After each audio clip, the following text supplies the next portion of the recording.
Thank you छात्रों। आज पुनः हम एक बार फिर से एक्सरसाइज 21। थैंक यू छात्रों। आज हम फिर से एक्सरसाइज 21D जो क्लास 6 का है, आर.एस. अग्रवाल जी का लिखा हुआ है, जो इंग्लिश मीडियम से अभी प्राइवेट स्कूलों में चल रहा है, सीबीएसई बोर्ड में। उसका हम क्वेश्चन नंबर 1 का क्वेश्चन नंबर 2 लेते हैं। क्वेश्चन है find the area of a rectangle whose, यानी उस आयत का क्षेत्रफल ज्ञात करें। क्वेश्चन नंबर 2 है length equal 9 metre and breadth equal 6 metre, यानी लंबाई जिसका कितना है 9 मीटर है और चौड़ाई कितना है 6 मीटर है। तो कल हम पहले इससे जो पहला क्वेश्चन था उस पर लिए हम चर्चा किए थे।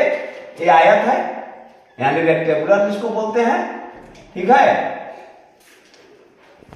तो रेक्टेंगुलर आयत को कहते हैं जिसका प्रत्येक कोण समकोण हो, यानी 90-90 डिग्री का हो, राइट एंगल 90 डिग्री।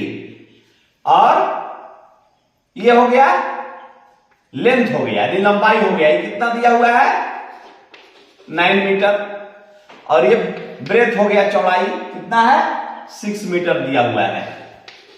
तो ये 6 मीटर है तो ये भी 6 मीटर होगा, ये 9 मीटर है तो ये भी 9 मीटर हो जाएगा। यही समझना है। तो फॉर्मूला आपको याद होगा, रेक्टेंगुलर का एरिया यहां हम लिखेंगे, एरिया इक्वल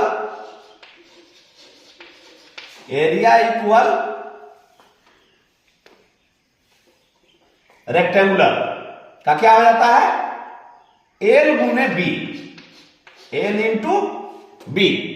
अब एल क्या है लेंथ है, यानी लंबाई है, और बी क्या है चौड़ाई है, यानी लंबाई गुने चौड़ाई।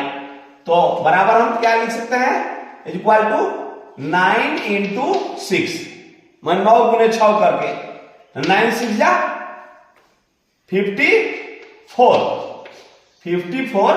अब ये मीटर में है तो मीटर स्क्वायर कर देंगे। यही क्या हो गया आंसर हो गया। Area of rectangular 54 square metre, यानी इस आयत का क्षेत्रफल 54 वर्ग मीटर हो गया।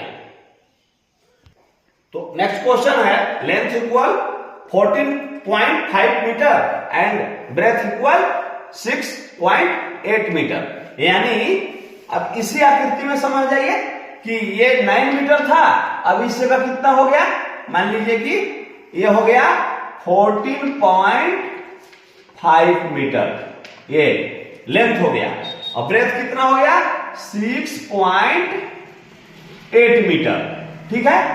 अब वही एरिया निकालना है, यानी एल गुने बी कर देना है, ठीक है ना। एरिया इक्वल हो जाता है एल इंटू बी, लंबाई गुने चौड़ाई हिंदी में इसको कहते हैं। तो 14.5 लेंथ है इंटू कितना 6.8। अब इसको हम मल्टीप्लाई कर रहे हैं, यानी गुना कर रहे हैं। अब देखिए 14.5 इंटू 6.8 हम किए तो इतना आ गया। अब एक 1 डिजिट के बाद में यहां पॉइंट है, और इधर राइट साइड से देखते हैं 5 के बाद पॉइंट है, यानी 1 डिजिट 1 डिजिट, तो कितना हो गया 2 डिजिट। तो यहां इधर राइट साइड से 1 2 यहां हम पॉइंट देंगे, यानी 98.60 है ना। यही क्या हो जाएगा मीटर में है, तो इक्वल हम लिखेंगे 98.60 स्क्वायर मीटर। इसका एरिया कितना हो गया, जो दिया हुआ है लेंथ और ब्रेथ, इस रेक्टेंगुलर का एरिया इक्वल व्हाट, तो area equal 98.60 square metre. Metre में है तो मीटर का स्क्वायर कर देंगे, क्वेश्चन सेंटीमीटर में रहेगा तो सेंटीमीटर का स्क्वायर करेंगे। तो मुझे उम्मीद है कि आपको ये क्वेश्चन बहुत आसानी पूर्वक समझ में आया होगा। हम प्रयास कर रहे हैं कि कुछ बच्चे हिंदी मीडियम से इंग्लिश मीडियम में चले जाते हैं, अब वहां टीचर केवल इंग्लिश मीडियम ही बता रहे हैं, उनको समझ में ही नहीं आ रहा है। तो इसलिए हम प्रयास कर रहे हैं तोड़ तोड़ करके बताने का। आशा करता हूं कि आपको वीडियो अच्छा लगा होगा, और कमेंट्स बॉक्स में मुझे जरूर लिखेंगे। थैंक्स।